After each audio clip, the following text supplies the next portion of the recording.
सबसे पहले आपको बताएं, गंदम स्कैंडल में मुलव्वस अफराद के गिर्द घेरा तंग होने लगा। वजीर आजम की इंक्वायरी कमेटी ने पूछताछ शुरू कर दी। साबिक सेक्रेटरीज मोहम्मद महमूद और कैप्टन रिटायर्ड आसिफ से सवाल जवाब का तवील सेशन मुकम्मल कर लिया गया। कस्टम्स, कराची पोर्ट और FBR के मुतल्लिका अफसरान से भी तफ्तीश की जा चुकी है। वजीर आजम ने इंक्वायरी कमेटी के सरबराह वफाकी सेक्रेटरी काबीना कामरान अली अफजल से हम मुलाकात करके वाज़ेह हिदायत की कि गंदम स्कैंडल के जिम्मेदारों का तयन करके नाम बताएं। कोई लिहाज न रखें, बिला इम्तियाज कार्रवाई करें। किसानों के मुंह से निवाला छीनने में मुलव्विस किसी शख्स के साथ रियायत नहीं बरती जाएगी। वजीर आजम ने तहकीकाती रिपोर्ट पेश करने के लिए 48 घंटों का अल्टीमेटम दे दिया। मामले पर अहम इजलास भी बुला लिया। गंदम खरीदारी में पेशरफ्त और किसानों को दरपेश मुश्किलात का जायजा लिया। वाज़ेह किया कि काश्तकारों के मुआशी तहफ़्फ़ुज़ पर कोई समझौता कबूल नहीं है।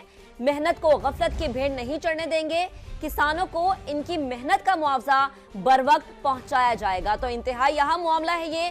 गंदम स्कैंडल में मुलव्वस अफराद के गिर्द घेरा तंग होने लगा है। वजीर आजम की इंक्वायरी कमेटी ने पूछताछ शुरू कर दी है। साबिक सेक्रेटरीज मोहम्मद महमूद और कैप्टन रिटायर्ड आसिफ से सवाल जवाब का तवील सेशन मुकम्मल कर लिया। कस्टम्स, कराची पोर्ट और FBR के मुतल्लिका अफसरान से भी तफ्तीश की जा चुकी है। निगरान दौर में गंदम इंपोर्ट करने का फैसला बहुत अच्छा था। अगर मैंने अरबों रुपए कमाए या आवाम को सस्ती रोटी पहुंचाने की सजा देनी है तो जेल में डाल दें। साबिक निगरान वजीर आजम अनवारुल्लाह काकड़ का खुद को एहतसाब के लिए पेश करने का फैसला। समा के प्रोग्राम मेरे सवाल में गुफ्तगू करते हुए बोले, अभी तक बाज़ाब्ता किसी इंक्वायरी कमेटी में पेश होने का नोटिस नहीं मिला। अगर वजीर आजम की कमेटी ने बुलाया तो जरूर हाजिर होऊंगा।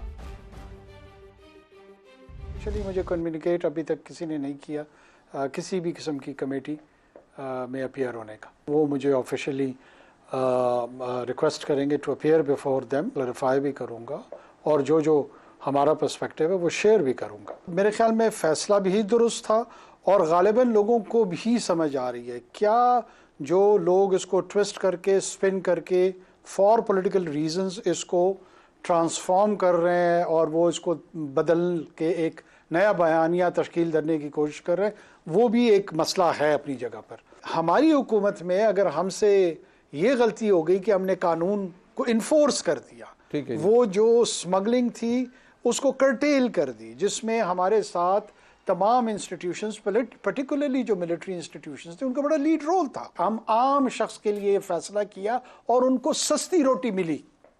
इसकी सज़ा अगर देनी है बिल्कुल दें। मुझे मुस्लिम लीग नून के हुकूमत से या प्राइम मिनिस्टर साहब से या उनकी कैबिनेट से डायरेक्ट कोई शिकायत नहीं है। अगर ये कोई फाइनेंशियल स्कैंडल है तो इसको एक्सपोज होना चाहिए। अगर मैंने बिलियंस ऑफ रुपीस कमाए हैं तो मेरी बाकी मानदा जिंदगी जेल में गुजरनी चाहिए। गंदम स्कैंडल की तहकीकात करने वाली इंक्वायरी कमेटी के सरबराह वफाकी सेक्रेटरी काबीना कामरान अली अफजल ने गंदम की इंक्वायरी से मुतालिक खबर की वजाहत जारी कर दी है। कहा, ना तो साबिक निगरान वजीर आजम अनवारुल हक काकड़ और ना ही साबिक निगरान वजीर आला पंजाब मोहसिन नकवी को तलब किया। दोनों हजरात को तलब किए जाने वाली खबरों में कोई सदाकत नहीं है। कामरान अली अफजल ने कहा है कि अपने दायरा कार में रहकर काम कर रहा हूँ। मेरी इंक्वायरी से मुतालिक गलत खबरें चलाई जा रही हैं।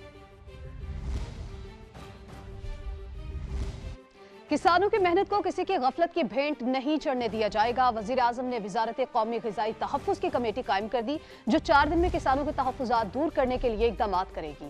गंदम खरीदारी पर पेशरफ से मुतालिक अहम इजलास में वजीर आजम ने सवाल उठाया कि किसानों को बारदाना के हसूल में मुश्किलात क्यों दरपेश हैं। बोले, किसानों को उनकी मेहनत का मुआवजा बर वक्त पहुँचाएंगे। किसानों के मुआशी तहफ़्फ़ुज़ पर किसी किस्म का समझौता कबूल नहीं। अफसरान गंदम की खरीदारी के मौके पर खुद निगरानी करें। वजीर आजम का कहना था कि पास्को के तहत 18 मैट्रिक टन गंदम की खरीदारी करने जा रहे हैं, जिसका मकसद किसानों को भरपूर फायदा पहुंचाना है।